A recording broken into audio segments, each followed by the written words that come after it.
Last week, Cyprus's energy minister said the country would be ready to supply the EU with natural gas as early as spring 2028, telling the Associated Press it's important for Europe at this time because of the war in Ukraine, because of the situation in the Middle East, that Cyprus is going to be an alternative source of gas. It comes after two firms, France's Total Energies and Italy's Eni, agreed last month to begin developing the Kronos natural gas field off Cyprus's southern coast, marking the first time that natural gas from an undersea field in the eastern Mediterranean will be used to supply Europe. At the same time, Cyprus is also set to become a new electricity hub. French energy company Meridiam last week became a major shareholder in the Great Sea Interconnector project, an undersea cable which will connect Cyprus to Europe's electricity grid and help the EU transition towards renewables. So, in this video, we'll discuss how Cyprus is becoming Europe's new energy hub, and whether it can help the EU build so-called energy sovereignty.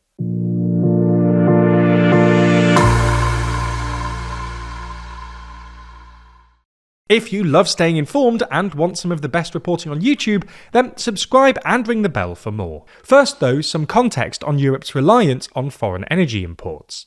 Before Russia's full-scale invasion of Ukraine in 2022, Europe relied on Russia for roughly half of its natural gas, most of it delivered by pipeline. After the invasion, though, Europe quickly acted to curb that dependence, cutting Russian gas imports by about 2/3 within 3 years, with Russia accounting for just 12% of total EU gas imports by 2025. However, despite years of efforts to accelerate its transition to renewable energy, Europe remains largely dependent on fossil fuel imports, with about 30% of households in the EU still relying on gas to heat their homes. So, with fossil fuels remaining a central part of Europe's energy mix, and Russian gas set to be fully phased out by the end of 2027, the EU has had to turn elsewhere for its supplies of natural gas. By 2025, Norway had become the EU's largest gas supplier, providing nearly 1/3 of all imports, and the US followed closely in second place, supplying more than 1/4 of the EU's gas via seaborne liquefied natural gas, or LNG. LNG soon became a structural pillar of Europe's energy security for at least two reasons. First, it allows Europe to diversify its suppliers, as it can import LNG in tankers from multiple global partners. Second, building new pipelines for natural gas takes years, whereas LNG infrastructure, particularly floating storage and regasification units, can be deployed much more quickly.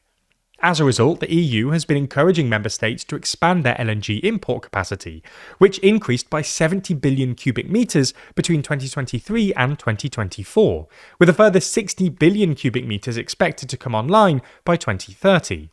However, while EU member states are now expanding their LNG import capacity, this doesn't solve the problem of the EU's dependence on fossil fuel imports. In fact, even if the EU is now weaning itself off Russian gas, most of its imported LNG will start coming from the US instead.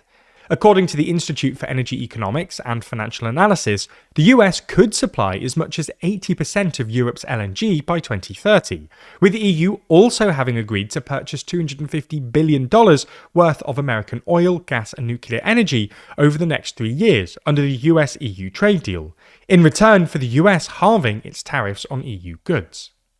As such, the EU is trying to expand its domestic energy production in several ways.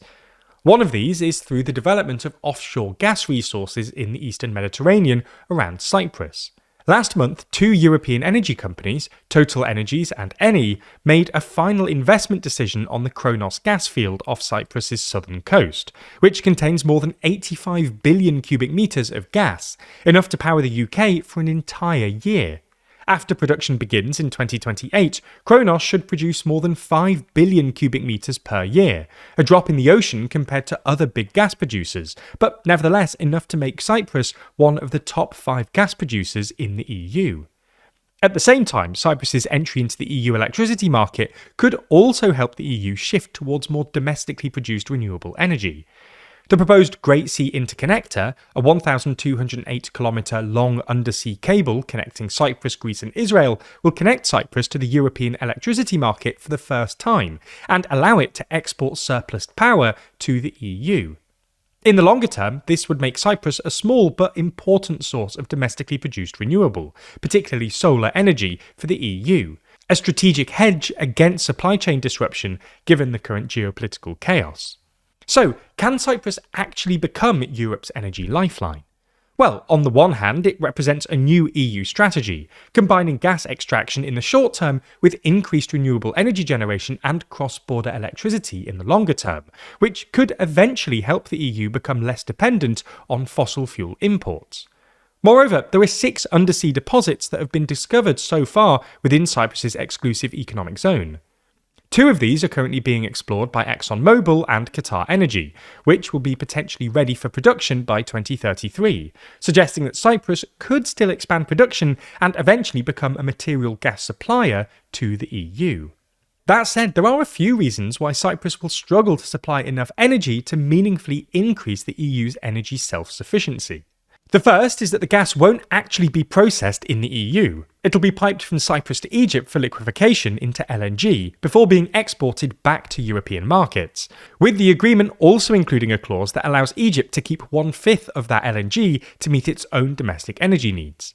This means the EU will remain dependent on international supply chains for Cypriot gas, despite extracting it domestically. Second, there are uncertainties around how quickly Cyprus can develop its wider energy infrastructure. While there are more untapped gas fields around the island, these will require further investment and development before they can supply Europe, and EU energy infrastructure generally takes a long time to get up and running. Cyprus's Aphrodite field, for instance, was discovered in 2011, but is only expected to start producing in 2031, 2 decades later. Thirdly, and on the issue of electricity, the Great Sea Interconnector has also faced delays over financing and regulatory issues, with the project already over its initial budget of $2.2 billion, or €1.9 million. The European Investment Bank is set to release a report with updated cost estimates in the coming months. Ultimately, Cyprus's transformation into a European energy supplier isn't a final solution to Europe's dependence on imported fossil fuels, but rather a strategic move to diversify the EU's energy supply. While the scale of the Cypriot developments remain tiny compared with the EU's overall energy consumption, Cyprus should help the EU hedge against disruptions from individual suppliers like Russia or the US, and give Europe greater energy resilience as it transitions towards a more secure and renewable future. Now, this story about Cyprus becoming a natural gas supplier is constantly updating as more and more outlets are reporting on it, so it might feel like it's hard to keep up with the ever-changing media landscape. Right now, there are 67 sources currently reporting on it, with most of the coverage coming from the centre. This type of analysis is why Ground News has been our favourite way to stay up to date with the news since 2023. It's no secret by this point just how much we're fans of Ground News. They've been long-time supporters of this channel and independent news media at large, and truly help us understand the political climate better. For example, without Ground News, we wouldn't be able to easily compare the headlines for this story on Cyprus supplying the EU with natural gas, and see that the left is focusing on the strategic importance of the gas reserves, and the right is focusing on the EU seeking new sources. Ground News not only gives you an easy way to digest the news, but it also offers a comprehensive breakdown into the ownership, bias distribution, and factuality of each article, allowing you to dive even deeper. If you're worried about how much you can trust what's being said about a specific story, with a click of a button you can filter and sort every story by their factuality level, helping you to easily grasp the reliability of each outlet. And with their blind spot feed, you're able to see everything you might not normally stumble across, both local and international, keeping you fully informed even outside of your media bubble.